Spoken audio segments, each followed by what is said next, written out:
सत श्री अकाल। न्यूज़ 18 पंजाब हरियाणा देख रहे सारे दर्शकों का स्वागत है। मैं हाँ विजयपाल सिंह बराड़। गल करते हैं फरार गैंगस्टर दीपक टीनू दी। दीपक टीनू बारे ते खबरां ने कि वह देश छड़ के भज चुका है, पर उसके साथियों को पुलिस गिरफ्तार कर रही है। दो होर साथी गिरफ्तार किए गए ने दिल्ली पुलिस वालों।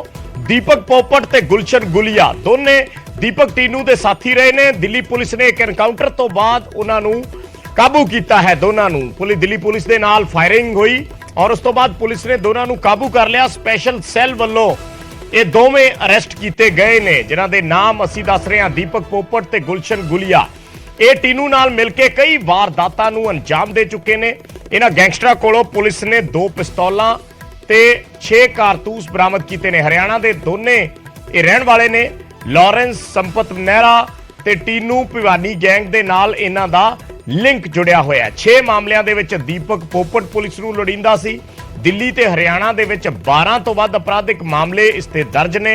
इन्हां गैंगस्टरां कोलों चोरी का एक बाइक भी बरामद किया गया है। दिल्ली पुलिस के स्पैशल सैल वालों यह कार्रवाई अमल च लियांदी गई है। शंकर आनंद साडे सहयोगी जुड़े ने होर गलबात दे लई। शंकर, पूरा ब्यौरा चाहेंगे किस तरीके से दिल्ली पुलिस ने इस ऑपरेशन को अंजाम दिया? देखिए, दिल्ली पुलिस की स्पेशल सेल ने एक बड़ी कार्रवाई को अंजाम देते हुए जिस तरह से 2 गैंगस्टर को गिरफ्तार किया है, इससे पूछताछ की जा रही है कि किस तरह से लॉरेंस बिश्नोई गैंग के और कौन कौन से वो गुर्गे हैं जो इस पूरे मामले में उसकी भूमिका रही है। और खासतौर पर राजधानी दिल्ली, हरियाणा, पंजाब से जुड़े हुए जो नेटवर्क है, उस नेटवर्क को खंगाला जा रहा है। तो एक तरह से कहा जा सकता है कि इस मामले में अभी 2 लोगों की गिरफ्तारी जरूर हुई है। ये दोनों मूल रूप से हरियाणा के रहने वाले हैं, लेकिन पिछले काफी समय से हरियाणा, पंजाब, राजधानी दिल्ली, राजस्थान में ये एक्टिव थे। और इससे जुड़े हुए तमाम जो अन्य गुर्गे हैं, अन्य जो गैंगस्टर हैं, उसके बारे में पड़ताल की जा रही है और पूछताछ की जा रही है। जिस तरह से इस मामले की जानकारी मिली, उसके बाद डीसीपी जसमीत सिंह और एसीपी अतर सिंह के नेतृत्व में इंस्पेक्टर शिव और उनकी टीम ने पूरे इस मामले का पर्दाफाश करते हुए इन दोनों को धर दबोचा है। और इस मामले में आगे विस्तार से पूछताछ की जा रही है और कहा जा सकता है कि जल्द ही इस मामले में कुछ और भी जानकारी सामने आ सकती है और इस मामले में कुछ और भी गैंगस्टर पर लगाम लगाया जा सकता है। जी ठीक है, शुक्रिया शंकर इस जानकारी दे लई। तां लगाम लगाई जा सकती है छेती इस कोशिश दे विच है दिल्ली पुलिस का स्पैशल सैल भी कि ਜਿਹੜੇ गैंगस्टर उन्हां दे हत्थे चढ़दे ने उन्हां नूं किस तरीके दी उन्हां तों इंटरोगेशन की जाती है, पुछगिछ दे विच की निकल के आउंदा है। स्पैशल सैल अपने तरीके नाल चल रहा और इधर पंजाब च AGTF या पंजाब पुलिस अपने तरीके नाल काम कर रही है। 3 गैंगस्टर जिहड़े सी दीपक टीनू दे साथी वो AGTF ने फड़े सी 2 दिन पहला ते अज दिल्ली पुलिस के स्पैशल सैल ने 2 गैंगस्टर फड़े ने। पर दीपक टीनू बारे खबरां ये ने कि वो देश छड्ड के फरार हो चुके हैं।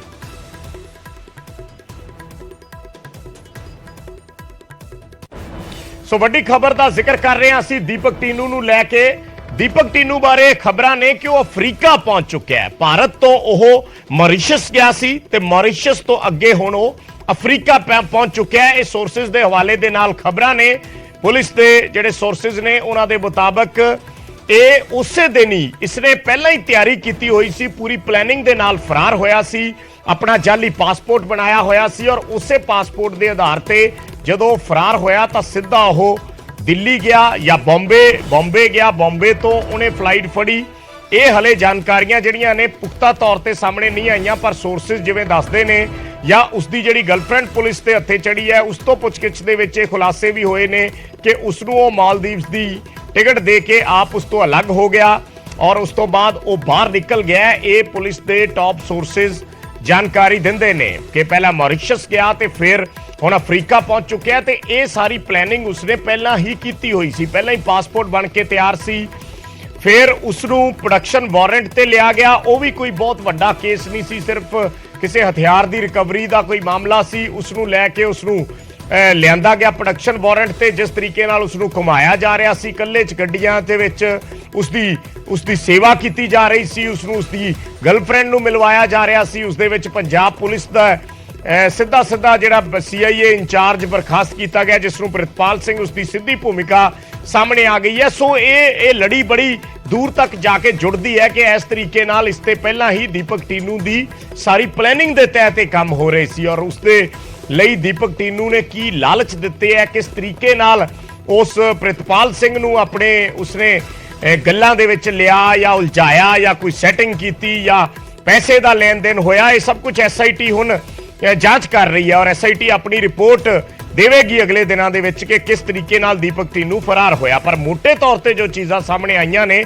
ਸਿੱਧੀ ਨੈਗਲੀਜੈਂਸ ਜਿਹੜੀ ਕਹੀਏ, ਸਿੱਧੀ ਕੋਤਾਹੀ ਉਹ ਸੀਆਈਏ ਇੰਚਾਰਜ ਦੀ ਆਈ ਔਰ ਉਹ ਵੀ ਸੀਆਈਏ ਇੰਚਾਰਜ ਜੋ, ਕਿਉਂਕਿ ਪੁਲਿਸ ਤੇ ਸਵਾਲ ਉੱਠਦੇ ਨੇ, ਮਾਨਸਾ ਪੁਲਿਸ ਨੇ ਸਿੱਧੂ ਮੂਸੇਵਾਲਾ ਦਾ ਹਾਈ ਪ੍ਰੋਫਾਈਲ ਮਰਡਰ ਕੇਸ, ਜਿਸ ਦੀ ਵਰਲਡ ਵਾਈਡ ਚਰਚਾ ਹੋਈ ਔਰ ਜਿਸ ਨੇ ਪੂਰੀ ਦੁਨੀਆ ਨੂੰ ਹਿਲਾ ਕੇ ਰੱਖ ਦਿੱਤਾ, ਇੱਕ ਐਸਾ ਕਤਲकांड, ਉਸ ਕਤਲकांड ਦਾ ਜਿੱਥੇ ਕੇਸ ਚੱਲ ਰਿਹਾ ਹੈ, ਜਿੱਥੇ ਸਾਰੀ ਚਾਰਜਸ਼ੀਟ ਦਾਖਲ ਹੋਣੀ ਹੈ, ਜਿੱਥੇ ਸਾਰੀ ਪੁੱਛਗਿੱਛ ਕੀਤੀ ਜਾ ਰਹੀ ਹੈ, ਉਹ ਸੀਆਈਏ ਦਾ ਇੰਚਾਰਜ ਇੱਕ ਹੈੱਡ ਕਾਂਸਟੇਬਲ ਲੈਵਲ ਦੇ ਕਰਮਚਾਰੀ ਨੂੰ ਲਾਇਆ ਹੋਇਆ ਸੀ।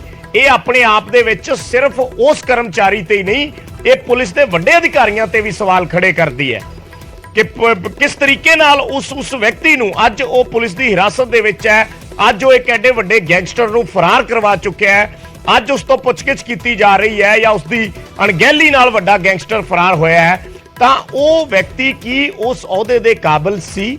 ਕਿਸ ਵਿਅਕਤੀ ਨੇ ਉਸ ਨੂੰ ਉਸ ਅਹੁਦੇ ਤੇ ਲਾਇਆ ਸੀ? ਕਿਉਂਕਿ ਹੈੱਡ ਕਾਂਸਟੇਬਲ ਜੋ ਦੱਸਿਆ ਜਾ ਰਿਹਾ ਕਿ ਉਸ ਦਾ ਜਿਹੜਾ ਰੈਂਕ ਸੀ ਉਹ ਹੈੱਡ ਕਾਂਸਟੇਬਲ ਦਾ ਸੀ। ਤਾਂ ਇੱਕ ਸਵਾਲ ਇਹ ਹੈ ਕਿ ਹੈੱਡ ਕਾਂਸਟੇਬਲ ਕਿਵੇਂ ਇੱਕ ਸੀਆਈਏ ਦਾ ਇੰਚਾਰਜ ਹੋ ਸਕਦਾ, ਔਰ ਉਹ ਵੀ ਉਸ ਜਗ੍ਹਾ ਤੇ ਜਿੱਥੇ ਇੱਕ ਵਰਲਡ ਵਾਈਡ ਫੇਮਸ ਜਿਹੜਾ ਕੇਸ ਹੈ, ਜਿਸਨੇ ਪੂਰੀ ਦੁਨੀਆ 'ਚ ਤਰਥੱਲੀ ਮਚਾਤੀ, ਉਸ ਕੇਸ ਦੀ ਇਨਵੈਸਟੀਗੇਸ਼ਨ ਦੇ ਲਈ। ਬਲਦੇਵ ਸ਼ਰਮਾ ਸਾਡੇ ਸਹਿਯੋਗੀ ਜੁੜੇ ਨੇ ਹੋਰ ਗੱਲਬਾਤ ਕਰਨ ਦੇ ਲਈ ਮਾਨਸਾ ਤੋਂ। ਬਲਦੇਵ, ਸਭ ਤੋਂ ਪਹਿਲਾਂ ਤਾਂ ਮੈਂ ਦੀਪਕ ਟੀਨੂ ਬਾਰੇ ਪਹਿਲਾਂ ਇਸ ਤੇ ਜਾਣਕਾਰੀ ਚਾਹੂੰਗਾ। ਪੁਲਿਸ ਦੇ ਆਲਾ ਸੋਰਸਿਸ ਨੇ ਕੀ ਕਹਿ ਰਹੇ ਨੇ ਦੀਪਕ ਟੀਨੂ ਬਾਰੇ? ਚਰਚਾਵਾਂ ਤੇ ਪਹਿਲੇ ਦਿਨ ਹੀ ਸ਼ੁਰੂ ਹੋ ਗਈਆਂ ਸੀ। ਕੋਈ ਕਹਿ ਰਿਹਾ ਸੀ ਉਹ ਆਸਟ੍ਰੇਲੀਆ ਭੱਜ ਗਿਆ, ਕੋਈ ਕਹਿ ਰਿਹਾ ਸੀ ਕਿਸੇ ਹੋਰ ਦੇਸ਼ ਭੱਜ ਗਿਆ। ਹੁਣ ਸੋਰਸਿਸ ਕੀ ਇਸ਼ਾਰਾ ਕਰ ਰਹੇ ਹੈ? ਬਿਲਕੁਲ ਵਿਜੇ, ਜਿਸ ਦਿਨ ਦੀਪਕ ਟੀਨੂ ਫਰਾਰ ਹੋਇਆ ਹੈ, ਪੁਲਿਸ ਨੇ 3 ਤੋਂ 4 ਘੰਟੇ ਇਹ ਜਿਹੜੀ ਸੂਚਨਾ ਹੈ ਇਹ ਛੁਪਾ ਕੇ ਰੱਖੀ। ਉਸ ਸਮੇਂ ਉਹ ਪੰਜਾਬ ਚੋਂ ਨਿਕਲ ਕੇ ਰਾਜਸਥਾਨ ਜਾ ਵੜਿਆ ਸੀ। ਹੁਣ ਜਿਹੜੇ ਸਾਡੇ ਉੱਚ ਪੱਧਰੀ ਪੁਲਿਸ ਦੇ ਸੂਤਰ ਦੱਸ ਰਹੇ ਹੈ ਕਿ ਉਹ ਭਾਰਤ ਦੇ ਵਿੱਚ ਨਹੀਂ ਹੈ। ਉਹ ਪਹਿਲਾਂ ਮੌਰੀਸ਼ੀਅਸ ਦੇਸ਼ ਚ ਜਾਂਦਾ ਹੈ, ਉਸ ਤੋਂ ਬਾਅਦ ਉਹ ਅਫਰੀਕਾ ਦੇ ਵਿੱਚ ਦਾਖਲ ਹੋ ਗਿਆ ਤੇ ਹੁਣ ਉਹ ਦੀ ਲੋਕੇਸ਼ਨ ਹੈ ਜਿਹੜੀ ਸੂਤਰ ਦੱਸਦੇ ਹੈ ਕਿ ਅਫਰੀਕਾ ਦੇ ਵਿੱਚ ਦੀਪਕ ਟੀਨੂ ਮੌਜੂਦ ਹੈ। ਹਾਲਾਂਕਿ ਐਂਟੀ ਗੈਂਗਸਟਰ ਟਾਸਕ ਫੋਰਸ ਦੇ ਐਸਆਈਟੀ ਦੇ ਜਿਹੜੇ ਪੁਲਿਸ ਦੇ ਆਲਾ ਅਧਿਕਾਰੀ ਹੈ ਇਹ ਮੰਨਣ ਨੂੰ ਤਿਆਰ ਨਹੀਂ, ਪਰੰਤੂ ਸਾਡੇ ਜਿਹੜੇ ਸੋਰਸ ਹੈ ਉਹ ਦੱਸਦੇ ਹੈ ਕਿ ਦੀਪਕ ਟੀਨੂ ਭਾਰਤ ਛੱਡ ਕੇ ਅਫਰੀਕਾ ਵਿੱਚ ਜਾ ਬੈਠਾ ਹੈ। ਉਹ ਵੀ ਸਾਰਿਆਂ ਨੂੰ ਚਕਮਾ ਦੇ ਕੇ, ਕਿਉਂਕਿ ਉਹਨੂੰ ਲੰਮੀ ਚੌੜੀ ਪਲੈਨਿੰਗ ਦੇ ਨਾਲ ਫਰਾਰ ਕਰਾਇਆ ਗਿਆ ਤੇ ਇਹਦੇ ਵਿੱਚ ਬਹੁਤ ਸਾਰੇ ਲੋਕਾਂ ਦਾ ਹੱਥ ਹੈ। ਅਸੀਂ ਪਹਿਲਾਂ ਹੀ ਦੱਸ ਚੁੱਕੇ ਸੀ ਕਿ ਅੱਧਾ ਦਰਜਨ ਦੇ ਕਰੀਬ ਲੋਕ ਇਸ ਕਾਂਡ ਦੇ ਵਿੱਚ ਸ਼ਾਮਲ ਸੀ, ਜਿਨ੍ਹਾਂ ਦੇ ਵਿੱਚੋਂ 4 ਨੂੰ ਗ੍ਰਿਫਤਾਰ ਕਰ ਲਿਆ, ਬਾਕੀਆਂ ਦੀ ਭਾਲ ਜਾਰੀ ਹੈ। ਬਲਦੇਵ, ਜਿਸ ਤਰੀਕੇ ਨਾਲ ਆਪਾਂ ਜ਼ਿਕਰ ਕਰ ਰਹੇ ਹਾਂ, ਪਹਿਲੇ ਦਿਨ ਤੋਂ ਆਪਾਂ ਇਸ ਖਬਰ ਦੇ ਨਾਲ ਬਹੁਤ ਬਰੀਕੀ ਦੇ ਨਾਲ ਜੁੜੇ ਹੋਏ ਹਾਂ ਔਰ ਬਹੁਤ ਬਰੀਕੀ ਦੇ ਨਾਲ ਇਸ ਨੂੰ ਜਾਣਨ ਦੀ, ਸਮਝਣ ਦੀ ਕੋਸ਼ਿਸ਼ ਕੀਤੀ ਹੈ, ਕਿਉਂਕਿ ਦੀਪਕ ਟੀਨੂ ਦਾ ਜੋ ਪ੍ਰੋਫਾਈਲ ਸੀ ਉਹ ਸ਼ਾਇਦ ਬੀਇੰਗ ਏ ਜਰਨਲਿਸਟ ਆਪਾਂ ਵੀ ਉਨੀ ਚੰਗੀ ਤਰ੍ਹਾਂ ਨਹੀਂ ਜਾਣਦੇ ਸੀ, ਪਰ ਉਸ ਦਿਨ ਜਾ ਕੇ ਪਤਾ ਚੱਲਿਆ ਕਿ ਉਹ ਕਿੱਡਾ ਵੱਡਾ ਖਤਰਨਾਕ ਪੱਧਰ ਦਾ ਉਹ ਅਪਰਾਧੀ ਸੀ ਔਰ ਉਸ ਨੂੰ ਇਸ ਤਰੀਕੇ ਨਾਲ ਲਿਆਂਦਾ ਗਿਆ। ਉਸ ਨੂੰ ਹੁਣ ਐਸਆਈਟੀ ਬਣੀ ਹੈ, ਪੁੱਛਗਿੱਛ ਕੀਤੀ ਜਾ ਰਹੀ ਹੈ ਔਰ ਕਹਿੰਦੇ ਆ ਕਿ ਜਿੰਨਾ ਚਿਰ ਨਾ ਕਿਸੇ ਗੱਲ ਦਾ ਪਤਾ ਲੱਗੇ ਉਹਨਾਂ ਚਿਰ ਤੇ ਨਹੀਂ ਚੀਜ਼ਾਂ ਸਾਹਮਣੇ ਆਉਂਦੀਆਂ, ਪਰ ਜਿੱਦੇ ਇੱਕ ਘਟਨਾਕ੍ਰਮੀ ਉਸ ਚੀਜ਼ ਦੀ ਤਸਵੀਰ ਬਦਲ ਦਿੰਦਾ ਜਾਂ ਇੱਕ ਘਟਨਾਕ੍ਰਮੀ ਉਸ ਪੂਰੀ ਤਸਵੀਰ ਨੂੰ ਸਾਹਮਣੇ ਲੈ ਆਉਂਦਾ ਤਾਂ ਫਿਰ ਸਵਾਲ ਉੱਠਦੇ ਆ। ਕਿਉਂਕਿ ਮੈਂ ਜ਼ਿਕਰ ਕਰ ਰਿਹਾ ਸੀਆਈਏ ਇੰਚਾਰਜ ਪ੍ਰਿਤਪਾਲ ਸਿੰਘ ਦਾ। ਐਸਆਈਟੀ ਬਣੀ ਹੈ, ਐਸਆਈਟੀ ਜਾਣੇਗੀ ਕਿ ਕਿਸਨੇ ਪ੍ਰਿਤਪਾਲ ਸਿੰਘ ਨੂੰ ਲਾਇਆ, ਪਰ ਕਿ ਦੀਪਕ ਟੀਨੂ ਨੂੰ ਉਹਨੇ ਕਿਸ ਤਰੀਕੇ ਨਾਲ ਭਜਾਇਆ। ਪਰ ਸਵਾਲ ਇਹ ਨੇ ਕਿ ਪ੍ਰਿਤਪਾਲ ਸਿੰਘ ਨੂੰ ਇਹ ਜ਼ਿੰਮੇਵਾਰੀ ਕਿਸਨੇ ਦਿੱਤੀ ਸੀ? ਇੱਕ ਹੈੱਡ ਕਾਂਸਟੇਬਲ ਲੈਵਲ ਦਾ ਜਿਹੜਾ ਕਰਮਚਾਰੀ ਹੈ ਉਸ ਨੂੰ ਸੀਆਈਏ ਇੰਚਾਰਜ ਕਿਸ ਬਿਨਾਂ ਤੇ ਲਾਇਆ ਜਾ ਸਕਦਾ, ਔਰ ਉਹ ਵੀ ਐਡੇ ਹਾਈ ਪ੍ਰੋਫਾਈਲ ਮਰਡਰ ਕੇਸ ਦੀ ਇਨਵੈਸਟੀਗੇਸ਼ਨ ਦੌਰਾਨ ਜਿਸਨੇ ਪੂਰੀ ਦੁਨੀਆ 'ਚ ਤਰਥੱਲੀ ਮਚਾਤੀ। ਬਿਲਕੁਲ ਵਿਜੇ, ਪ੍ਰਿਤਪਾਲ ਸਿੰਘ ਹੈ ਜਿਹੜਾ ਇਹ ਰੈਗੂਲਰ ਹੌਲਦਾਰ ਵੀ ਨਹੀਂ।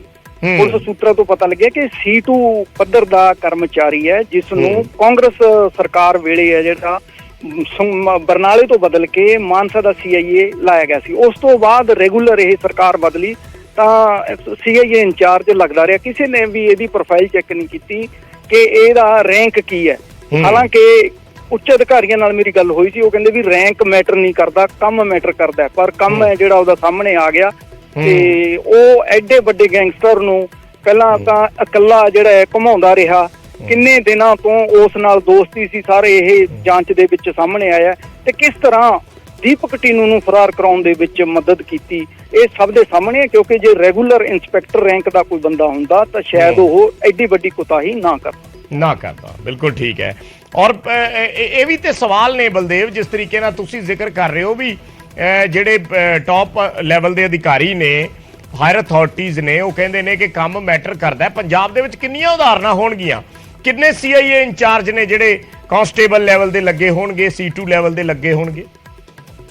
ਬਿਲਕੁਲ ਬਹੁਤ ਨੇ, ਇੰਦਰਜੀਤ ਦੀ ਉਦਾਹਰਨ ਨੇ, ਹਜੇ ਹੋਰ ਵੀ ਬਹੁਤ ਸਾਰੇ ਬੈਠੇ ਹੋਣੇ। ਖਾਸ ਕਰਕੇ CIA ਤੇ ਇਹ ਜਿਹੜੇ ਇਹ ਜੇ ਬੰਦੇ ਆ CIA ਨੂੰ ਚੁਣਦੇ ਆ ਜਿੱਥੇ ਸਿੱਧਾ ਕਪਤਾਨ ਨੂੰ ਰਿਪੋਰਟ ਕਰਨੀ ਹੁੰਦੀ ਹੈ ਤੇ ਬਿਲਕੁਲ ਉਹਨਾਂ ਨੂੰ ਕੋਈ ਦੇਖਦਾ ਨਹੀਂ। ਹਜੇ ਵੀ ਪੰਜਾਬ 'ਚ ਹੋਣਗੇ ਜਿਹੜੇ ਲੋਅਰ ਰੈਂਕ ਦੇ ਕਰਮਚਾਰੀ ਹੈ, ਉਹਨਾਂ ਨੂੰ CIA ਦਾ ਇੰਚਾਰਜ ਲਾਇਆ ਹੋਇਆ। ਇਹ ਜਾਂਚ ਦਾ ਵਿਸ਼ਾ ਹੈ ਕਿ ਹੋਰ ਪੰਜਾਬ ਦੇ ਵਿੱਚ ਅਜਿਹੇ ਕਿੰਨੇ ਪ੍ਰਿਤਪਾਲ ਨੇ ਜਿਹੜੇ ਆਪਣੇ ਤਰੀਕੇ ਨਾਲ CIA ਲੱਗੇ ਹੋਏ।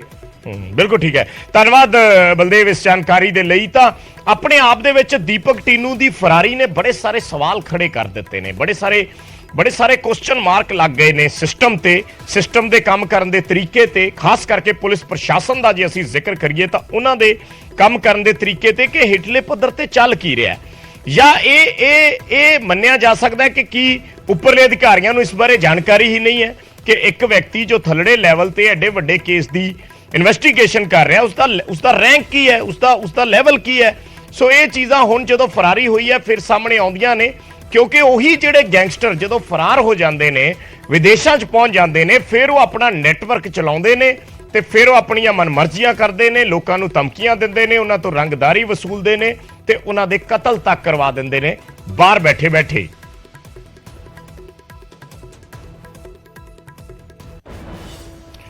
ਕਿਉਂਕਿ ਜਿਸ ਗੱਲ ਦਾ ਅਸੀਂ ਜ਼ਿਕਰ ਕਰ ਰਹੇ ਹਾਂ ਉਸ ਚੀਜ਼ ਦੀ ਉਦਾਹਰਨ ਕੱਲ ਸਾਹਮਣੇ ਆਈ ਹੈ ਤਰਨਤਾਰਨ ਦੇ ਵਿੱਚ ਜਿਹੜਾ ਕਤਲकांड ਹੋਇਆ, ਵਿਦੇਸ਼ ਬੈਠੇ ਗੈਂਗਸਟਰ ਨੇ ਇਸ ਕਤਲकांड ਦੀ ਜ਼ਿੰਮੇਵਾਰੀ ਲਈ ਹੈ ਤੇ ਉਸ ਕਤਲकांड ਨੂੰ ਅੰਜਾਮ ਦਿੱਤਾ ਹੈ। ਲਖਬੀਰ ਲੰਡਾ ਜਿਹੜਾ ਵਿਦੇਸ਼ 'ਚ ਬੈਠਾ ਹੈ, ਉਹਨੇ ਸਿੱਧਾ ਫੇਸਬੁੱਕ ਪੋਸਟ ਪਾ ਕੇ ਕਿਹਾ ਕਿ ਅਸੀਂ ਮਾਰਿਆ ਹੈ ਗੁਰਜੰਟ ਸਿੰਘ ਨੂੰ ਕਿਉਂਕਿ ਉਹ ਪੁਲਿਸ ਦੇ ਖਿਲਾਫ ਸਾਡੀ ਮੁਖਬਰੀ ਕਰਦਾ ਸੀ। ਔਰ ਖੁਦ ਇਸੇ ਫੇਸਬੁੱਕ ਪੋਸਟ ਦੇ ਜ਼ਰੀਏ ਇਹ ਵੀ ਗੱਲ ਮੰਨੀ ਹੈ ਲਖਬੀਰ ਲੰਡਾ ਨੇ ਕਿ ਅਸੀਂ 20 ਲੱਖ ਰੁਪਏ ਦੀ ਰੰਗਦਾਰੀ ਮੰਗੀ ਸੀ, ਪਰ ਬਾਅਦ ਦੇ ਵਿੱਚ ਸਾਡਾ ਉਸ ਨੂੰ ਲੈ ਕੇ ਸਮਝੌਤਾ ਹੋ ਗਿਆ ਸੀ।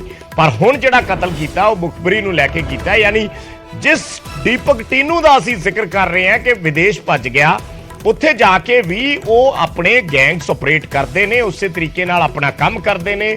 ਫੇਸਬੁੱਕ ਤੇ ਪੋਸਟਾਂ ਉਵੇਂ ਪੈਂਦੀਆਂ ਨੇ, ਲੋਕਾਂ ਨੂੰ ਧਮਕੀਆਂ ਉਵੇਂ ਆਉਂਦੀਆਂ ਨੇ, ਉਹਨਾਂ ਤੋਂ ਰੰਗਦਾਰੀਆਂ ਮੰਗੀਆਂ ਜਾਂਦੀਆਂ ਨੇ ਤੇ ਉਹਨਾਂ ਦੇ ਕਤਲ ਤੱਕ ਕਰ ਦਿੱਤੇ ਜਾਂਦੇ ਨੇ। ਸੋ ਸਵਾਲ ਇੱਕ ਛੋਟੀ ਜਿਹੀ ਨੈਗਲੀਜੈਂਸ, ਇੱਕ ਕੋਤਾਹੀ ਜਿਹੜੀ ਹੈ ਉਹ ਕਿੱਥੋਂ ਤੱਕ ਜਾ ਕੇ ਭਾਰੀ ਪੈ ਸਕਦੀ ਹੈ ਕਿਸੇ ਦੀ ਜ਼ਿੰਦਗੀ ਤੇ, ਇਹ ਸਵਾਲ ਇੱਥੇ ਆ ਕੇ ਜੁੜਦਾ। ਤਰਨਤਾਰਨ ਦੀ ਘਟਨਾ ਨੂੰ ਜਦੋਂ ਅਸੀਂ ਦੇਖਦੇ ਹਾਂ ਕਿ ਇੱਕ ਗੈਂਗਸਟਰ ਜਿਹੜਾ ਇੱਥੋਂ ਫਰਾਰ ਹੋ ਕੇ ਕਿਸੇ ਵੀ ਤਰੀਕੇ ਨਾਲ ਬਾਹਰ ਚਲਾ ਜਾਂਦਾ ਹੈ, ਬਾਹਰ ਜਾ ਕੇ ਉਹ ਆਪਣਾ ਗੈਂਗ ਆਪਰੇਟ ਕਰਦਾ ਹੈ, ਬਾਹਰੋਂ ਬੈਠ ਕੇ ਉਹ ਲੋਕਾਂ ਤੋਂ ਰੰਗਦਾਰੀ ਮੰਗਦਾ ਹੈ, ਬਾਹਰੋਂ ਬੈਠ ਕੇ ਉਹ ਆਪਣੇ ਆਪਰੇਸ਼ਨ ਚਲਾਉਂਦਾ ਹੈ ਔਰ ਅੱਗੇ ਆਪਣੇ ਗੁਰਗਿਆਂ ਦੇ ਜ਼ਰੀਏ, ਆਪਣੇ ਸ਼ੂਟਰਾਂ ਦੇ ਜ਼ਰੀਏ ਕਿਸੇ ਵਿਅਕਤੀ ਤੇ ਗੋਲੀ ਮਰਵਾ ਦਿੰਦਾ ਹੈ। ਸੋ ਇਹ ਸਵਾਲ ਬਹੁਤ ਸਾਰੇ ਖੜੇ ਹੁੰਦੇ ਨੇ। ਫੇਸਬੁੱਕ ਪੋਸਟ ਦਾ ਅਸੀਂ ਜ਼ਿਕਰ ਕਰ ਰਹੇ ਹਾਂ ਲਖਬੀਰ ਲੰਡਾ ਦੀ, ਉਸ ਦੇ ਵਿੱਚ ਉਸਨੇ ਸਿੱਧਾ ਲਿਖਿਆ ਕਿ ਗੁਰਜੰਟ ਨੂੰ ਅਸੀਂ ਮਾਰਿਆ ਹੈ, ਸਾਡੇ ਖਿਲਾਫ ਇਹ ਪੁਲਿਸ ਨੂੰ ਮੁਖਬਰੀ ਕਰਦਾ ਸੀ। ਗੁਰਜੰਟ ਨੇ ਆਪਣੇ ਚਚੇਰੇ ਭਰਾ ਅਰਸ਼ਦੀਪ ਭੱਟੀ ਦੀ ਜ਼ਿੰਦਗੀ ਖਰਾਬ ਕੀਤੀ ਹੈ। ਪੁਲਿਸ ਨੂੰ ਵੀ ਸਿੱਧੀ ਗੈਂਗਸਟਰ ਲੰਡਾ ਨੇ ਧਮਕੀ ਦਿੱਤੀ ਹੈ ਕਿ ਸਾਡੇ ਪਰਿਵਾਰਾਂ ਨੂੰ ਪਰੇਸ਼ਾਨ ਕੀਤਾ ਤਾਂ ਅਗਲਾ ਨੰਬਰ ਤੁਹਾਡਾ ਹੋਏਗਾ। ਅਰਸ਼ਦੀਪ ਗੁਰਜੰਟ ਦਾ ਚਚੇਰਾ ਭਰਾ ਹੈ। ਦਿੱਲੀ ਪੁਲਿਸ ਨੇ ਅਰਸ਼ਦੀਪ ਨੂੰ ਗੁਜਰਾਤ ਤੋਂ ਗ੍ਰਿਫਤਾਰ ਕੀਤਾ ਸੀ। ਸੋ ਇਹ ਸਾਰੀਆਂ ਗੱਲਾਂ ਇਸ ਫੇਸਬੁੱਕ ਪੋਸਟ ਦੇ ਵਿੱਚ ਲਿਖੀਆਂ ਗਈਆਂ ਨੇ। ਕੱਲ ਤਰਨਤਾਰਨ ਦੇ ਵਿੱਚ ਸ਼ਰੇਆਮ ਗੁਰਜੰਟ ਦਾ ਗੋਲੀਆਂ ਮਾਰ ਕੇ ਕਤਲ ਕਰ ਦਿੱਤਾ ਗਿਆ ਸੀ ਦੋ ਸ਼ੂਟਰਾਂ ਵੱਲੋਂ ਜਦੋਂ ਆਪਣੀ ਦੁਕਾਨ ਤੇ ਬੈਠਾ ਸੀ।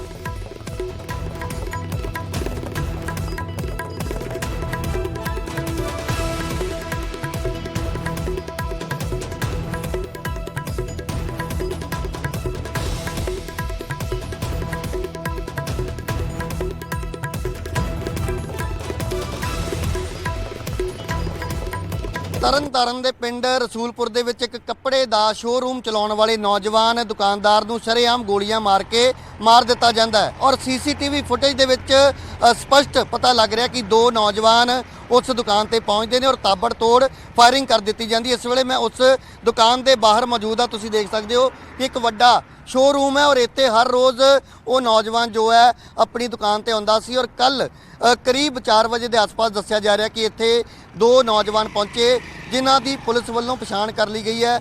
ਗੁਰਕੀਰਤ ਸਿੰਘ ਅਤੇ ਅਸ਼ਦੀਪ ਸਿੰਘ ਜੋ ਹੈ ਉਹਨਾਂ ਨੂੰ ਜੋ ਹੈ ਪੁਲਿਸ ਨੇ FIR ਦੇ ਵਿੱਚ ਨਾਮਜ਼ਦ ਕੀਤਾ। ਹਾਲਾਂਕਿ ਜੋ ਲਖਬੀਰ ਸਿੰਘ ਲੰਡਾ ਉਸ ਦਾ ਵੀ ਇਸ ਘਟਨਾ ਦੇ ਵਿੱਚ ਨਾਮ ਸਾਹਮਣੇ ਆ ਰਿਹਾ ਹੈ। ਤਾਂ ਪੂਰੀ ਵਾਰਦਾਤ ਕਿਸ ਤਰੀਕੇ ਦੇ ਨਾਲ ਵਾਪਰੀ, ਇੱਥੇ ਸਾਡੇ ਨਾਲ ਇੱਕ ਨੌਜਵਾਨ ਹੈ ਜਿਸ ਨੂੰ ਇਸ ਪੂਰੀ ਵਾਰਦਾਤ ਬਾਰੇ ਜਾਣਕਾਰੀ ਉਹਨਾਂ ਤੋਂ ਜਾਣਦੇ ਹਾਂ। ਭਾਜੀ ਕਿੱਦਾਂ ਕਿੰਨੇ ਕੁ ਵਜੇ ਪੂਰਾ ਇਹ ਵਾਕਿਆ ਹੋਇਆ ਔਰ ਕਦੋਂ ਪਤਾ ਲੱਗਿਆ ਕਿ ਇਸ ਤਰੀਕੇ ਦੇ ਨਾਲ ਫਾਇਰਿੰਗ ਕਰਕੇ ਉਸ ਨੌਜਵਾਨ ਨੂੰ ਮਾਰ ਦਿੱਤਾ ਗਿਆ? ਇਹ ਜੀ ਸ਼ਾਮਾਂ 4 ਤੋਂ 5 ਵਜੇ ਦੀ ਵਿੱਚ ਦੀ ਗੱਲ ਆ। ਦੋ ਬੰਦੇ ਆਏ ਆ, ਉਹਨਾਂ ਉਸ ਸਾਈਡ ਆਪਣਾ ਕੋਈ ਵਹੀਕਲ ਖੜਾ ਕੀਤਾ ਪੁਲ ਦੇ ਪਰਲੇ ਸਾਈਡ ਕਿ ਉਹ ਵੇਖ ਨਾ ਸਕੇ ਜਾਂ ਫੋਟੋ 'ਚ ਨਾ ਆ ਸਕੇ। ਉਹਨਾਂ ਆਣ ਕੇ ਅੰਦਰ ਇਹਨਾਂ ਨੇ ਗੱਲ ਕੋ ਕੱਪੜੇ ਬਾਰੇ ਖਰੀਦਣ ਦੀ ਕੀਤੀ ਆ, 2-4 ਮਿੰਟ ਫਿਰ ਕੀਤੀ ਆ। ਜਦੋਂ ਉਹਨਾਂ ਵੇਖਿਆ ਲੋਕੇਸ਼ਨ ਆਲੇ ਦੁਆਲੇ ਕੋਈ ਪਾਸ ਨਹੀਂ, ਜਿਹੜਾ ਉਹਨਾਂ ਦਾ ਟਾਰਗੇਟ ਸੀ ਉਹਨਾਂ ਨੂੰ ਗੋਲੀ ਮਾਰ ਕੇ ਤੇ ਉਸੇ ਵੇਲੇ ਹੀ ਉਹ ਆਪਣਾ ਨਿਕਲ ਗਿਆ ਇੱਧਰੋਂ ਭੱਜ। ਇਹ 2-3 ਮੰਜ਼ਲਾਂ ਨੇ ਤੇ ਥੱਲੇ ਦੁਕਾਨ ਤੇ ਮੌਜੂਦ ਸੀ ਔਰ ਉੱਪਰ ਕੀ ਹੈ? ਉੱਪਰ ਵੀ ਜੀ ਕੱਪੜਾ ਉੱਪਰ ਵੀ ਉੱਪਰ ਬੁਟੀਕ ਦਾ ਕੰਮ ਹੈ, ਥੱਲੇ ਜਿਹੜੀ ਆਪਾਂ ਸੇਲ ਕਰਦੇ ਆ ਉਹ ਥੱਲੇ ਇਸ ਤਰ੍ਹਾਂ ਬੈਠੇ ਸ਼ੀਸ਼ਾ ਲੱਗਾ ਹੈ ਬਾਹਰ, ਇਸ ਤਰ੍ਹਾਂ ਬਾਹਰੋਂ ਪਤਾ ਨਹੀਂ ਲੱਗਦਾ ਕਵਰ ਲੱਗੇ ਹੋਏ ਆ। ਉਹਨਾਂ ਨੇ ਉਹ ਉੱਪਰੋਂ ਬਾਅਦ 'ਚ ਕੋਈ ਇਨਸਾਨ ਆਇਆ ਇਹਨਾਂ ਨੂੰ ਥੱਲੇ ਫਾਇਰਿੰਗ ਕਰਕੇ ਮਤਲਬ ਡੈਥ ਉਹਨਾਂ ਦੇ ਕਰਤੀ, ਮੌਕੇ ਤੇ ਡੈਥ ਹੋ ਗਈ, ਲੈ ਕੇ ਗਏ ਤੇ ਡੈਥ ਹੋ ਗਈ ਹੈ ਜੀ। ਤਾਂ ਜਿਹੜੇ ਨੌਜਵਾਨ ਦੀ ਮੌਤ ਹੋਈ ਆ ਉਹਨਾਂ ਬਾਰੇ ਕਿੰਨੀ ਕੁ ਜਾਣਕਾਰੀ ਤੁਹਾਨੂੰ, ਕਿਸ ਤਰ੍ਹਾਂ ਦਾ ਸੁਭਾਅ ਸੀ? ਔਰ ਉਹ ਆਪਣੇ ਇਹੋ ਜਿਹੇ ਬੰਦੇ ਆ, ਉਹ ਕੰਮ ਤੋਂ ਸਿਵਾ ਕਦੀ ਹੋਰ ਕੇ ਕੰਮ ਫਜ਼ੂਲ 'ਚੋਂ ਬੈਠੇ ਨਹੀਂ ਕੀਤੇ ਨੇ। ਉਹਨਾਂ ਦੇ ਡੈਡੀ ਜੀ ਬਹੁਤ ਮਿਹਨਤ ਕਰਦੇ ਆ, ਉਹਨਾਂ ਦਾ ਹੋਟਲ ਵੀ ਇੱਥੇ ਹੈਗਾ ਸੀ, ਕਿਸੇ ਨਾਲ ਉਹਨਾਂ ਦੀ ਲਾਗ ਡਾਟ ਜਾਂ ਅਸੀਂ ਨਿੱਤ ਇੱਥੇ ਰਹਿੰਦੇ ਆ, ਉਹ ਸਾਡਾ ਮਗਰ ਘਰ ਆ। ਕਿਸੇ ਨਾਲ ਕਦੀ ਸਾਡੇ ਨਾਲ ਉੱਚਾ ਨਹੀਂ ਆਉਂਦੀ, ਜਾਂਦੇ ਆਉਂਦੇ ਅਸੀਂ ਮਿਲ ਕੇ ਇੱਕ ਦੂਜੇ ਨਾਲ ਗੱਲਬਾਤ ਕਰਕੇ ਜਾਂਦੇ ਆ।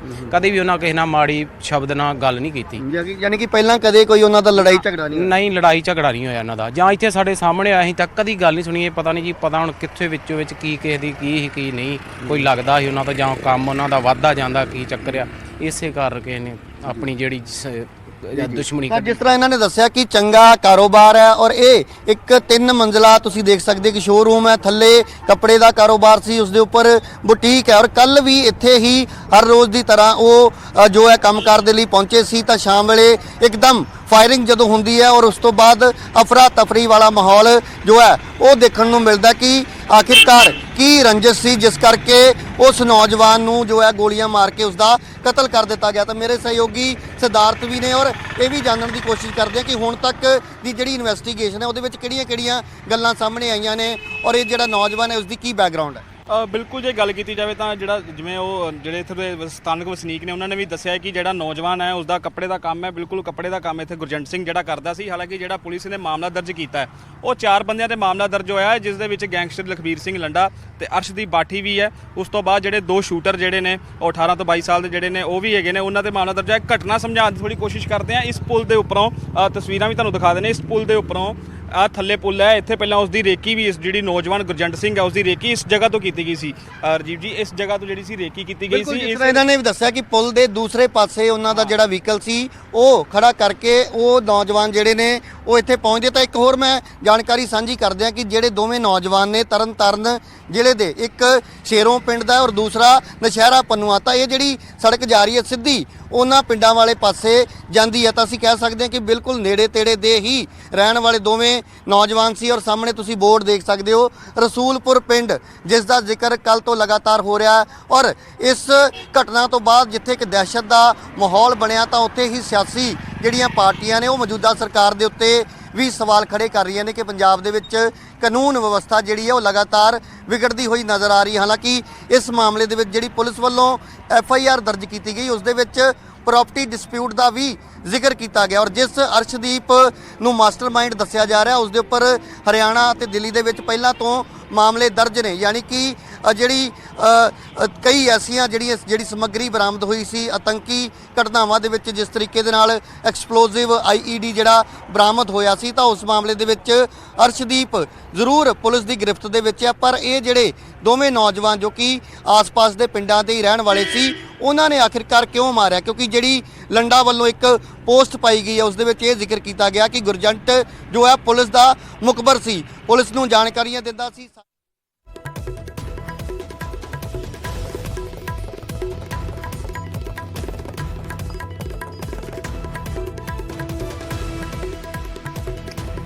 ਤਾਂ ਗੈਂਗਸਟਰ ਲੰਡਾ ਦੀ ਫੇਸਬੁੱਕ ਪੋਸਟ ਦਾ ਵੀ ਅਸੀਂ ਜ਼ਿਕਰ ਕਰ ਰਹੇ ਹਾਂ। ਫੇਸਬੁੱਕ ਪੋਸਟ ਤੇ ਗੈਂਗਸਟਰ ਲੰਡਾ ਨੇ ਲਿਖਿਆ ਹੈ ਕਿ ਤਰਨਤਾਰਨ 'ਚ ਗੁਰਜੰਟ ਦਾ ਕਤਲ ਹੋਇਆ, ਉਹ ਅਸੀਂ ਕੀਤਾ ਕਿਉਂਕਿ ਇਹਨੇ ਸਾਡੇ ਭਰਾ ਅਰਸ਼ਦੀਪ ਭੱਟੀ ਦੀ ਜ਼ਿੰਦਗੀ ਖਰਾਬ ਕੀਤੀ।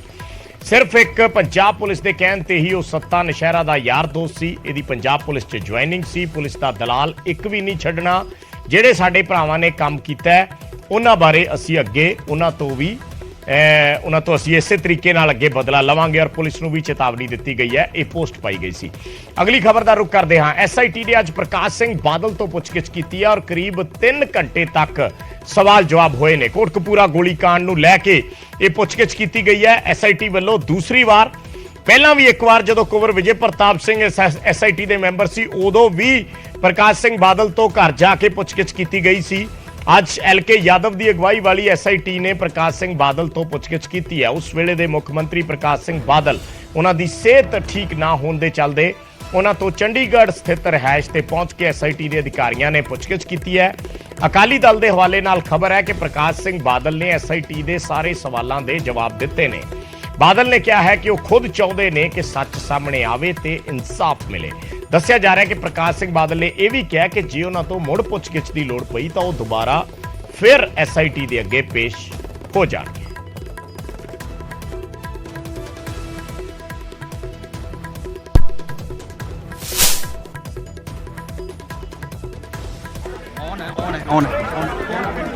ਤਾਂ ਐਸਆਈਟੀ ਨੇ ਪੁੱਛਗਿੱਛ ਜਿਹੜੀ ਹੈ ਉਹ ਪ੍ਰਕਾਸ਼ ਸਿੰਘ ਬਾਦਲ ਹੋਰਾਂ ਤੋਂ ਕਰ ਲਈ ਹੈ। ਤਕਰੀਬਨ 3 ਘੰਟੇ ਪੁੱਛਗਿੱਛ ਹੋਈ ਹੈ ਔਰ 3 ਘੰਟੇ ਪੁੱਛਗਿੱਛ ਤੋਂ ਬਾਅਦ ਐਸਆਈਟੀ ਦੀ ਟੀਮ ਜਿਹੜੀ ਹੈ ਉਹ ਬਾਹਰ ਨਿਕਲੀ ਹੈ। ਇਸ ਵੇਲੇ ਜਾਂਚ ਜਿਹੜੀ ਚੱਲ ਰਹੀ ਹੈ ਕੋਟਕਪੂਰਾ ਗੋਲੀकांड ਮਾਮਲੇ ਦੇ ਵਿੱਚ ਔਰ ਸਾਬਕਾ ਮੁੱਖ ਮੰਤਰੀ ਪ੍ਰਕਾਸ਼ ਸਿੰਘ ਬਾਦਲ ਦੇ ਘਰ ਦੇ ਵਿੱਚ ਆ ਕੇ ਐਸਆਈਟੀ ਨੇ 3 ਘੰਟੇ ਪੁੱਛਗਿੱਛ ਜਿਹੜੀ ਉਹ ਕੀਤੀ ਹੈ ਔਰ ਹੁਣ ਕਾਫੀ ਅਹਿਮ ਹੈ ਕਿਉਂਕਿ ਇਸ ਤੋਂ ਪਹਿਲਾਂ ਕੋਟਕਪੂਰਾ ਜਾ ਕੇ ਜਿਹੜਾ ਵੈ ਉਹ ਉਸੇ ਤਰੀਕੇ ਦੇ ਨਾਲ ਜਾਂਚ ਨੂੰ ਅੱਗੇ ਵਧਾਇਆ ਸੀਗਾ ਔਰ ਹੁਣ ਕਾਫੀ ਅਹਿਮ ਹੈ ਕਿ ਕਿਹੜੇ ਸਵਾਲਾਂ ਦੇ ਕੀ ਕੁਝ ਜਵਾਬ ਪ੍ਰਕਾਸ਼ ਸਿੰਘ ਬਾਦਲ ਵੱਲੋਂ ਦਿੱਤੇ ਗਏ। ਲੇਕਿਨ ਲਗਾਤਾਰ ਇਹੀ ਸਵਾਲ ਬਣੇ ਹੋਏ ਹੈ ਕਿ ਉਸ ਵੇਲੇ ਗੋਲੀ ਚਲਾਉਣ ਦੇ ਹੁਕਮ ਕਿਸ ਦੇ ਵੱਲੋਂ ਦਿੱਤੇ ਗਏ ਸੀਗੇ ਔਰ ਗੋਲੀ ਚਲਾਉਣ ਦੀ ਵਜ੍ਹਾ ਕੀ ਬਣੀ ਸੀਗੀ ਔਰ ਗੋਲੀਆਂ ਜਦੋਂ ਚਲਾਈਆਂ ਗਈਆਂ ਤਾਂ ਉਸ ਵੇਲੇ ਅਫਸਰਾਂ ਦੇ ਉੱਤੇ ਕੀ ਕੁਝ ਐਕਸ਼ਨ ਲਿੱਤਾ ਗਿਆ ਅਗਰ ਜਾਣਕਾਰੀ ਨਹੀਂ ਸੀਗੀ। ਕਿਉਂਕਿ ਅਕਾਲੀ ਦਲ ਲਗਾਤਾਰ ਇਸ ਗੱਲ ਦਾ ਜ਼ਿਕਰ ਕਰਦਾ ਰਿਹਾ ਕਿ ਇਸ ਮੁੱਦੇ ਤੇ ਸਿਆਸਤ ਹੁੰਦੀ ਰਹੀ ਹੈ, ਕੋਈ ਕਸੂਰ ਨਹੀਂ ਪ੍ਰਕਾਸ਼ ਸਿੰਘ ਬਾਦਲ ਦਾ, ਸੁਖਬੀਰ ਸਿੰਘ ਬਾਦਲ ਦਾ।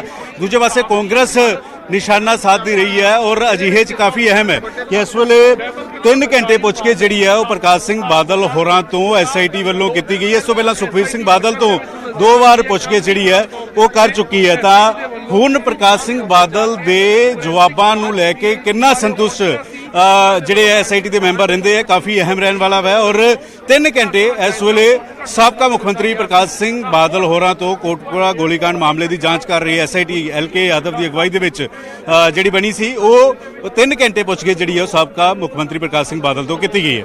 ਕੈਮਰਾਮੈਨ ਜਿੰਦਰ ਦੇ ਨਾਲ ਪੰਕਜ ਭਾਈ, ਨਿਊਜ਼ 18 ਚੰਡੀਗੜ੍ਹ। ਤਾਂ 3 ਘੰਟੇ ਦੇ ਕਰੀਬ ਪ੍ਰਕਾਸ਼ ਸਿੰਘ ਬਾਦਲ ਤੋਂ ਪੁੱਛਗਿੱਛ ਕੀਤੀ ਗਈ ਹੈ ਐਸਆਈਟੀ ਵੱਲੋਂ। ਐਲਕੇ ਯਾਦਵ ਦੀ ਅਗਵਾਈ ਦੇ ਹੇਠ ਐਸਆਈਟੀ ਜਿਹੜੀ ਜਾਂਚ ਕਰ ਰਹੀ ਹੈ ਇਸ ਮਾਮਲੇ ਦੀ, ਉਹਨਾਂ ਵੱਲੋਂ ਅੱਜ ਸਾਬਕਾ ਮੁੱਖ ਮੰਤਰੀ ਪ੍ਰਕਾਸ਼ ਸਿੰਘ ਬਾਦਲ ਦੀ ਰਿਹਾਇਸ਼ ਤੇ ਪਹੁੰਚ ਕੇ ਸਵਾਲ ਜਵਾਬ ਕੀਤੇ ਗਏ ਨੇ।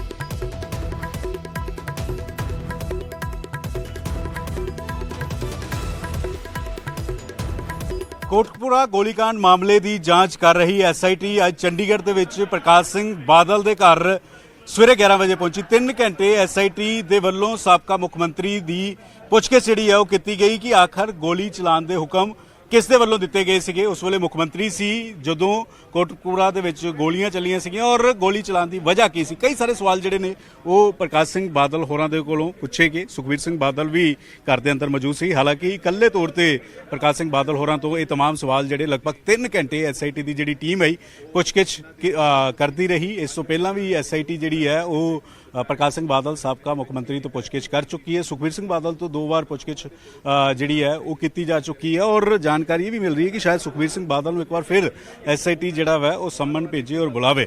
ਲੇਕਿਨ ਅਸੀਂ 3 ਘੰਟੇ ਦੀ ਪੁੱਛਗਿੱਛ ਤੋਂ ਬਾਅਦ ਜਿਹੜਾ ਅਕਾਲੀ ਦਲ ਦੀ ਸਟੇਟਮੈਂਟ ਆਈ, ਜੋ ਪਰਿਵਾਰ ਵੱਲੋਂ ਪ੍ਰਕਾਸ਼ ਸਿੰਘ ਬਾਦਲ ਦੇ ਵੱਲੋਂ ਜਿਹੜੀ ਸਟੇਟਮੈਂਟ ਸਾਹਮਣੇ ਆਈ, ਉਹਨਾਂ ਨੇ ਕਿਹਾ ਕਿ ਹਰੇਕ ਸਵਾਲ ਦਾ ਜਵਾਬ ਪ੍ਰਕਾਸ਼ ਸਿੰਘ ਬਾਦਲ ਵੱਲੋਂ ਦਿੱਤਾ ਗਿਆ ਵਾ ਔਰ ਪ੍ਰਕਾਸ਼ ਸਿੰਘ ਬਾਦਲ ਹੋਰਾਂ ਦੀ ਸਿਹਤ ਠੀਕ ਨਹੀਂ ਸੀ, ਲੇਕਿਨ ਪੰਜਾਬੀ ਹੋਣ ਦੇ ਨਾਤੇ ਉਹ ਚਾਹੁੰਦੇ ਨੇ ਕਿ ਜਲਦ ਤੋਂ ਜਲਦ ਸੱਚ ਸਾਹਮਣੇ ਆਉਣਾ ਚਾਹੀਦਾ ਹੈ, ਇਨਸਾਫ ਮਿਲਣਾ ਚਾਹੀਦਾ ਹੈ, ਪਤਾ ਚੱਲਣਾ ਚਾਹੀਦਾ ਹੈ ਕਿ ਇਸ ਦੇ ਪਿੱਛੇ ਮੁੱਖ ਦੋਸ਼ੀ ਕੌਣ ਹੈ। ਇਹ ਪ੍ਰਕਾਸ਼ ਸਿੰਘ ਬਾਦਲ ਵੀ ਚਾਹੁੰਦੇ ਔਰ ਇਸੇ ਵਜ੍ਹਾ ਕਰਕੇ ਸਿਹਤ ਠੀਕ ਨਾ ਹੋਣ ਦੇ ਬਾਵਜੂਦ ਵੀ SIT ਦੇ ਸਾਹਮਣੇ ਮੌਜੂਦ ਰਹੇ, ਸਾਰੇ ਸਵਾਲਾਂ ਦੇ ਜਵਾਬ ਦਿੱਤੇ ਗਏ ਔਰ ਇਹ ਵੀ ਕਿਹਾ ਕਿ ਸੱਚ ਜਿਹੜਾ ਉਹ ਸਾਹਮਣੇ ਆਉਣਾ ਚਾਹੀਦਾ ਔਰ ਅਗਰ SIT ਦੁਬਾਰਾ ਬੁਲਾਏਗੀ ਤਾਂ ਮੈਂ SIT ਦੇ ਸਾਹਮਣੇ ਪੇਸ਼ ਹੋਊਂਗਾ। SIT ਜਦੋਂ ਵੀ ਬੁਲਾਣਾ ਚਾਹੇ ਦੱਸੇ, ਮੈਂ SIT ਦੇ ਕਿਸੇ ਵੀ ਸਵਾਲ ਤੋਂ ਭੱਜਣ ਵਾਲਾ ਨਹੀਂ ਹੈ। ਪਰਿਵਾਰ ਦੇ ਵੱਲੋਂ SIT ਦੀ ਪੁੱਛਗਿੱਛ ਤੋਂ ਬਾਅਦ ਜਿਹੜੀ ਜਾਣਕਾਰੀ ਸਾਂਝੀ ਕੀਤੀ ਗਈ ਤਾਂ ਹੁਣ ਸੱਚ ਕਦੋਂ ਸਾਹਮਣੇ ਆਏਗਾ ਇਹ ਆਪਣੇ ਆਪ ਦੇ ਵਿੱਚ ਸਵਾਲ ਜ਼ਰੂਰ ਬਣਿਆ ਹੋਇਆ, ਕਿਉਂਕਿ 2015 ਦਾ ਮਾਮਲਾ ਹੈ, 2 ਸਰਕਾਰਾਂ ਬਦਲ ਗਈਆਂ, 3 ਮੁੱਖ ਮੰਤਰੀ ਬਦਲ ਗਏ ਔਰ ਇਸ ਮੁੱਦੇ ਤੇ 2017 ਦੀਆਂ ਚੋਣਾਂ ਲੜੀਆਂ ਗਈਆਂ, ਇਸ ਮੁੱਦੇ ਤੇ 2022 ਦੀਆਂ ਚੋਣਾਂ ਲੜੀਆਂ ਗਈਆਂ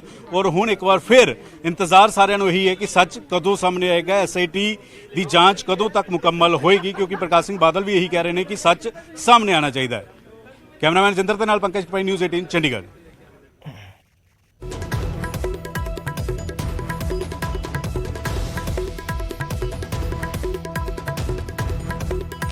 ਤੇ ਅਗਲੀ ਖਬਰ ਦਾ ਰੁਖ ਕਰਦੇ ਹਾਂ। ਪੰਜਾਬ ਸਰਕਾਰ ਨੂੰ ਇੱਕ ਵੱਡਾ ਝਟਕਾ ਲੱਗਿਆ ਹੈ। ਕੁਮਾਰ ਵਿਸ਼ਵਾਸ ਤੇ ਤਜਿੰਦਰ ਬੱਗਾ ਦੇ ਮਾਮਲੇ ਦੇ ਵਿੱਚ ਰੱਦ ਕਰ ਦਿੱਤੀ ਗਈ ਹੈ FIR, ਜਿਹੜੀ ਕੁਮਾਰ ਵਿਸ਼ਵਾਸ ਤੇ ਤਜਿੰਦਰ ਬੱਗਾ ਦੇ ਖਿਲਾਫ ਦਰਜ ਕੀਤੀ ਗਈ ਸੀ ਪੰਜਾਬ ਪੁਲਿਸ ਵੱਲੋਂ। ਦੋਨਾਂ ਨੂੰ ਵੱਡੀ ਰਾਹਤ ਮਿਲੀ ਹੈ ਤੇ ਪੰਜਾਬ ਸਰਕਾਰ ਦੇ ਲਈ ਇੱਕ ਵੱਡਾ ਝਟਕਾ ਹੈ। ਹਾਈ ਕੋਰਟ ਨੇ ਦੋਨਾਂ ਨੂੰ ਇਹ ਰਾਹਤ ਦਿੱਤੀ ਹੈ। ਦਰਅਸਲ ਆਮ ਆਦਮੀ ਪਾਰਟੀ ਦੇ ਖਿਲਾਫ ਜਾਂ ਸੁਪਰੀਮੋ ਅਰਵਿੰਦ ਕੇਜਰੀਵਾਲ ਦੇ ਖਿਲਾਫ ਲਿਖੀਆਂ ਟਿੱਪਣੀਆਂ ਨੂੰ ਲੈ ਕੇ FIR ਦਰਜ ਹੋਈ ਸੀ। 2 ਪਰਚੇ ਦਰਜ ਕੀਤੇ ਗਏ ਸੀ ਪੰਜਾਬ ਪੁਲਿਸ ਵੱਲੋਂ ਔਰ ਦੋਹੇ ਪਰਚੇ ਜਿਹੜੇ ਨੇ ਉਹ ਰੱਦ ਕਰ ਦਿੱਤੇ ਨੇ ਪੰਜਾਬ ਹਰਿਆਣਾ ਹਾਈ ਕੋਰਟ ਨੇ।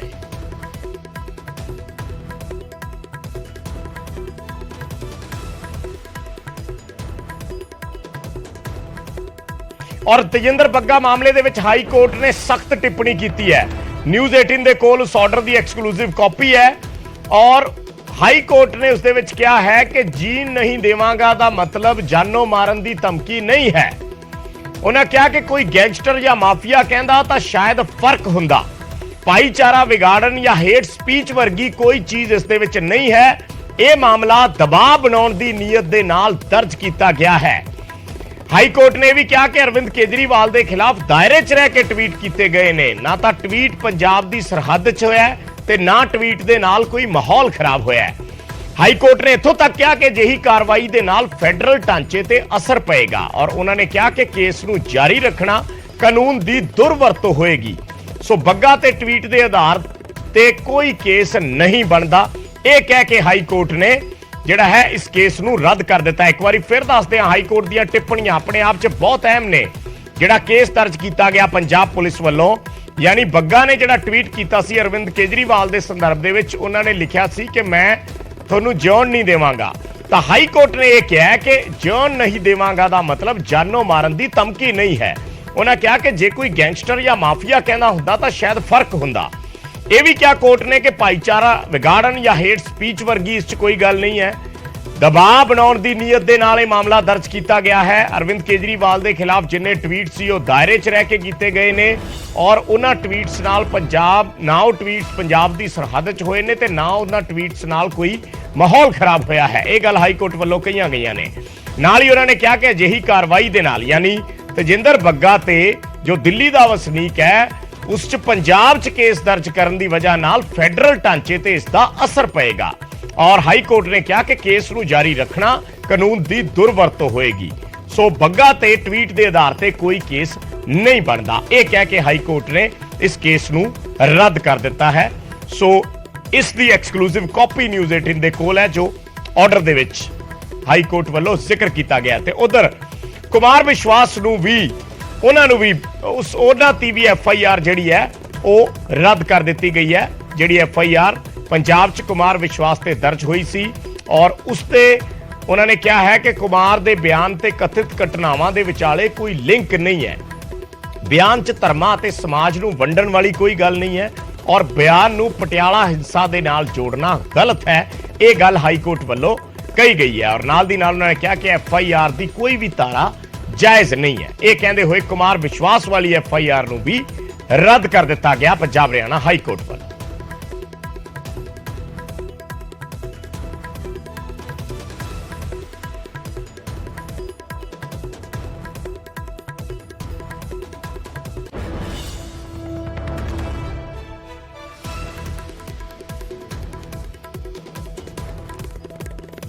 ਤਜਿੰਦਰਪਾਲ ਬੱਗਾ ਦੇ ਕੇਸ 'ਚ ਸਾਡੀ ਜਿਹੜੀ ਆਰਗੂਮੈਂਟ ਸੀਗੀ ਕਿ ਇੱਕ ਲਾਈਨ ਦੇ ਚੋਂ ਇੱਕ ਦੋ ਵਰਡਸ ਉਠਾ ਕੇ ਜੀਨੇ ਨਹੀਂ ਦੂੰਗਾ ਇਹ ਵਰਡ ਦੇ ਕੇ ਕਿ ਇਹਨੂੰ ਥ੍ਰੈਟ ਦਿੱਤੀ ਗਈ ਹੈ। ਉਹ ਵੀ ਕੇਜਰੀਵਾਲ ਜੋ ਚੀਫ ਮਿਨਿਸਟਰ ਦਿੱਲੀ 'ਚ ਸੀਗੇ ਉਸ ਦਾ ਮਿਸਯੂਜ਼ ਕੀਤਾ ਹੈ। ਅਗਰ ਟੋਟਲ ਕੰਪਲੇਂਟ ਨੂੰ ਅਸੀਂ ਕਹਿ ਰਹੇ ਸੀਗੇ ਟੋਟਲ ਕੰਪਲੇਂਟ ਨੂੰ ਜਿਹੜੀ ਸਟੇਟਮੈਂਟ ਦਿੱਤੀ ਹੈ ਉਹਦੇ ਨਾਲ ਪੜਿਆ ਜਾਵੇ ਤਾਂ ਕੋਈ ਵੀ ਅਫੈਂਸ ਨਹੀਂ ਬਣਿਆ ਜਾਂਦਾ। ਉਸ ਚੀਜ਼ ਨੂੰ ਮੰਨਦੇ ਹੋਏ ਹਾਈ ਕੋਰਟ ਨੇ ਪਾਰਟਿਕੂਲਰਲੀ ਇਹ ਕਿਹਾ ਹੈ ਕਿ ਅਗਰ ਟੋਟਲ ਸਟੇਟਮੈਂਟ ਪੜ੍ਹੀ ਜਾਵੇ ਤਾਂ ਇੱਕ ਪੋਲੀਟੀਕਲ ਆਪੋਜੀਸ਼ਨ ਦਾ ਜਿਹੜਾ ਸਪੋਕਸਪਰਸਨ ਹੈ ਦਿੱਲੀ ਵਿੱਚ ਅਗਰ ਉਹਨੇ ਇਹ ਸਟੇਟਮੈਂਟ ਦਿੱਤੀ ਹੈ ਮੇਬੀ ਉਹਨੇ ਬੜੇ ਹਾਰਸ਼ ਵਰਡ ਯੂਜ਼ ਕੀਤੇ ਹੈ in reference to Kashmir files movie ਦੇ ਜਿਹੜਾ ਕਮੈਂਟ ਸੀਐਮ ਨੇ ਫਲੋਰ ਆਫ ਦੀ ਹਾਊਸ ਤੇ ਦਿੱਤਾ ਸੀ। ਪਰ ਅਗਰ ਉਸ ਨੂੰ ਵੀ ਇਗਨੋਰ ਕਰਕੇ ਅਸੀਂ ਇਹਨੂੰ ਟੋਟਲ ਸਟੇਟਮੈਂਟ ਨੂੰ ਪੜ੍ਹਿਆ ਜਾਵੇ ਤਾਂ ਕੋਈ ਵੀ IPC ਦੀ ਧਾਰਾ ਦੇ ਅੰਦਰ ਕੋਈ ਅਫੈਂਸ ਨਹੀਂ ਬਣਦਾ। ਸੋ ਮਚ ਸੋ ਇਹ ਵੀ ਕਿਹਾ ਅਸੀਂ ਹਾਈ ਕੋਰਟ 'ਚ ਇਹ ਕਿਹਾ ਸੀਗਾ ਕਿ ਇੱਕ ਪੋਲੀਟੀਕਲ ਆਦਮੀ ਹੈ ਹੀ ਇਜ਼ ਨਾਟ ਅ ਗੈਂਗਸਟਰ ਔਰ ਅ ਟੈਰਰਿਸਟ। ਕੋਰਟ ਨੇ ਨੋਟਿਸ ਕੀਤਾ ਹੈ ਕਿ ਇੱਕ ਪੋਲੀਟੀਕਲ ਆਦਮੀ ਦੇ ਰਿਹਾ ਤੇ ਕੋਈ ਗੈਂਗਸਟਰ ਦੇ ਰਿਹਾ ਹੋਵੇ, ਦੋਨਾਂ 'ਚ ਬਹੁਤ ਫਰਕ ਹੈ। ਤਾਂ ਉਹ ਟੋਟੈਲਿਟੀ ਨੂੰ ਅਗਰ ਪੜ੍ਹ ਕੇ ਔਰ ਉਹਦੇ ਜਿਹੜੇ ਬਿਆਨ ਨੂੰ ਟੋਟੈਲਿਟੀ ਕਰਦੇ ਹੋਏ ਵਿਦਆਊਟ ਗੋਇੰਗ ਇਨਟੂ ਦੀ ਕੁਐਸਚਨ ਜਿਹੜਾ ਸੀ ਉਹ ਵੀ ਰੇਜ਼ ਕੀਤਾ ਸੀ ਕਿ ਇਹ ਕੰਪਲੇਨਰ ਦਾ ਕੋਈ ਲੋਕਸ ਨਹੀਂ ਹੈ ਔਰ ਇੱਥੇ ਮੁਹਾਲੀ 'ਚ ਪਰਚਾ ਦਰਜ ਸੀ। ਕੋਰਟ ਸੈਡ ਕਿ ਸਿੰਸ ਮੈਰਿਟਸ ਤੇ ਹੀ ਮੈਂ ਫੈਸਲਾ ਕਰ ਰਿਹਾ ਤਾਂ ਦੇਅਰਫੋਰ ਉਹ ਅਸੀਂ ਟੱਚ ਨਹੀਂ ਕਰ ਰਹੇ। ਉਸ ਨੂੰ ਮੱਦੇ ਰੱਖਦੇ ਹੋਏ ਤਜਿੰਦਰ ਬੱਗਾ ਨੂੰ ਨਾਟ ਓਨਲੀ ਰਿਲੀਫ ਮਿਲਿਆ, ਰਾਹਤ ਨਹੀਂ ਕਹਿ ਸਕਦੇ, ਇਹ ਇੱਕ state of Punjab the working ਤੇ ਪੁਲਿਸ ਦੀ ਵਰਕਿੰਗ ਤੇ ਇੱਕ ਬਹੁਤ ਬੜਾ ਥੱਪੜ ਹੈ।